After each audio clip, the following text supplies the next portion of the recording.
For many fans, George Lucas has been their introduction into the world of sci-fi fantasy with Star Wars. So, it should come as no surprise that Lucas himself is likewise a fan of some of the biggest franchises in Hollywood.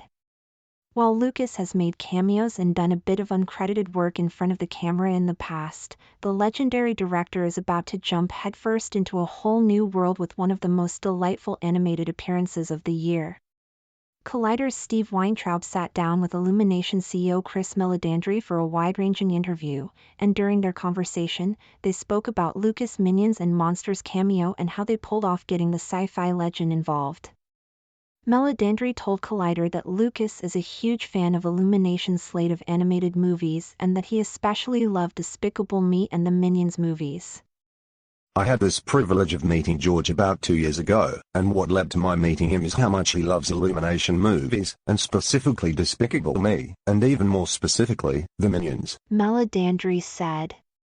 It was such a thrill to learn that and then to share it with the team, because obviously he's among a very small group of people who the entire studio shares a level of respect for that is just off the charts. Meledandri continued, revealing that an idea came up for a character that Lucas could play and spoke with director Pierre Coffin, co-writer Brian Lynch, and producer Bill Ryan about getting the Star Wars creator in the latest film.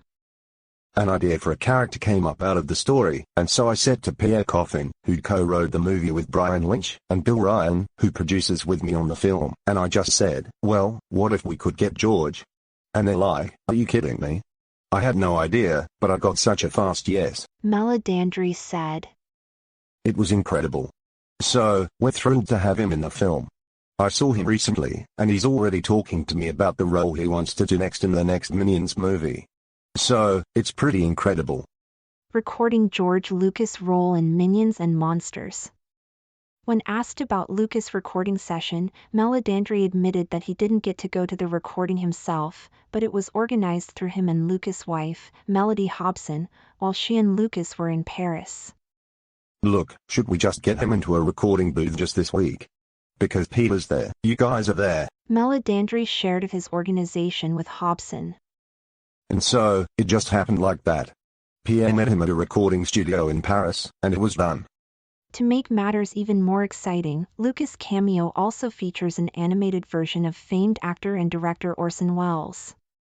Weintraub pointed out just how many cool people are featured in the scene, and Meledandri shared a bit about including Welles and the references the film makes to the Citizen Kane actor. He told Collider. As you know, there are a few Orson Welles references in the movie, which I particularly love. One of my greatest early Hollywood memories is when I was alpha, a runner, and I had to deliver a script to my boss, who was eating lunch at what was then sort of probably, Patrick Terrell, who went on to create Spager, was the chef at a restaurant called Maison, and it was like the cool Hollywood restaurant. I went in, I'd been out of school for, 6 months, and I went in to deliver this script to my boss at his table, and my IC's behind him, and there, eating alone, was Orson Welles. I was like, oh my gosh, I guess I had come to Hollywood to work. It wasn't until that moment that I realized this is serious business. I actually am in the spot that I wanted to be in, just by virtue of being 10 feet away from Orson Welles. You can see Lucas in Minions and Monsters this July.